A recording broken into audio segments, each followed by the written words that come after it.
Welcome to episode 31 of the Gladiator Fit Philosophies YouTube channel and podcast.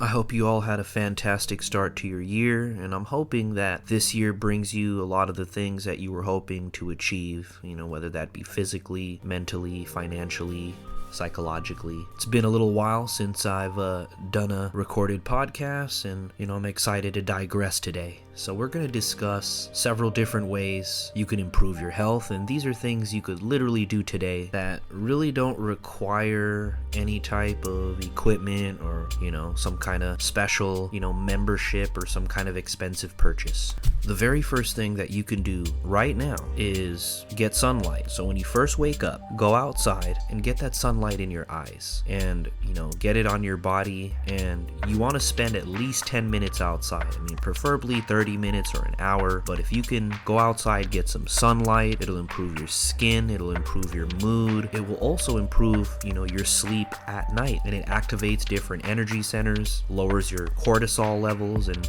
these are all things that came natural to our ancestors because you would wake up and literally be outside in nature. But now, because we're in cubicles, this isn't something that's practiced as often, and a lot of people don't get the appropriate sunlight. But do that, go outside, get some sunlight, and even if it's overcast, you want to spend a little bit longer, obviously, but that's the one thing you could do already to start improving your health. The next thing that you should implement is resistance training or weight training. Now, it seems kind of cliche and repetitive, but the more muscle you have on your body, the more body fat you will burn at rest, and the more calories you will burn at rest. And the more muscle you have, the higher your metabolism, the strengthening of your joints, your ligaments, your tendons, your bones, and overall it'll help you as you age, because the more muscle you have protecting your organs and your skeletal structure, the less likely you are to have some kind of illness. Now, if you can't afford a membership, or you don't have a gym membership, or you don't have weights at home, you can get creative. You can use rice bags, or you could use cans, put them in a backpack. You could use milk jugs.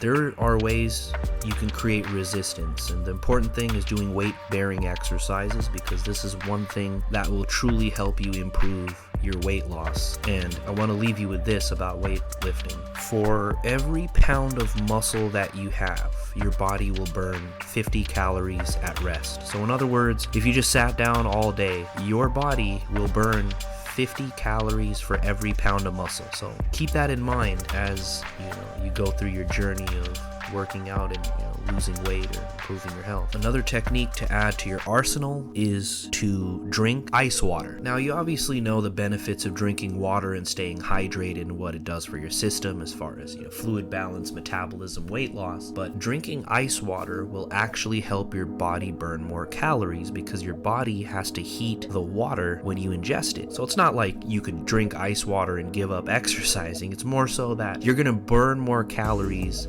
drinking ice water than just drinking room temperature water or warm water. And another very underrated tool in improving your overall health is walking. Now, obviously, walking paired with weightlifting is much better, but walking by itself is already good for your joints, it's good for your cardiovascular system, and it's very low impact on your skeletal system. Now, running may not be attainable for people who have knee issues or joint issues, but walking is almost entirely safe for all sorts of people. Obviously you talk to your doctor first, but the average person can walk and get those steps in. And believe it or not, you end up burning more calories than you would think, and it's very untaxing to your overall system in terms of joint pressure and your overall exertion. So this is something you could do. And if you could walk in the morning in the sun, that's even better. And I also want to remind you, another good technique is after you have a meal, especially a big meal, go outside and walk around for a few minutes, because what will happen is the glucose from your food will start being pushed to the rest of your muscles and your skeletal system. So right after you have a meal, walk around for 10 minutes. But in general, try and implement walking into your your regimen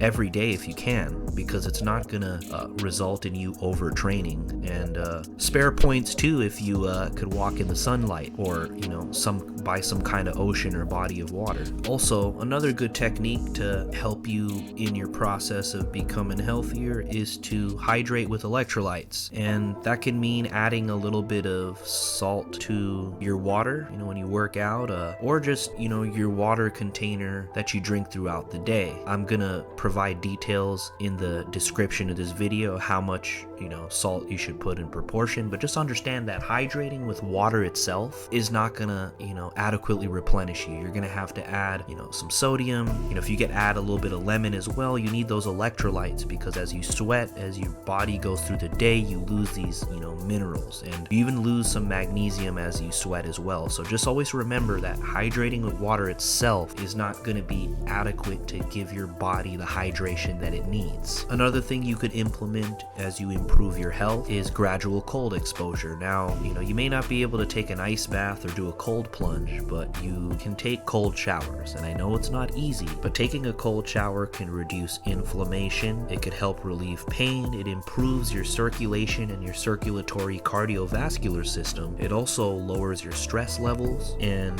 as well as your fatigue, but it's also, mentally something that allows you to manage stress, because if you can handle that, cold shower for a few minutes, you'll be able to handle cold temperatures in general, but it'll also improve your stress response when you come across different situations in your life that raise your cortisol. I hope this video gave you value, and you can do all of these things on, virtually no cost to you. And I want to remind you, I'm going to keep coming with heat. I know it's been a few months, but I'm going to be dropping videos every week, and you're just going to keep seeing more and more heat. So I'm wishing you all the best. It's 2023. It's time to go hard. It's time to go hard in the Coliseum. Much appreciated. Much love.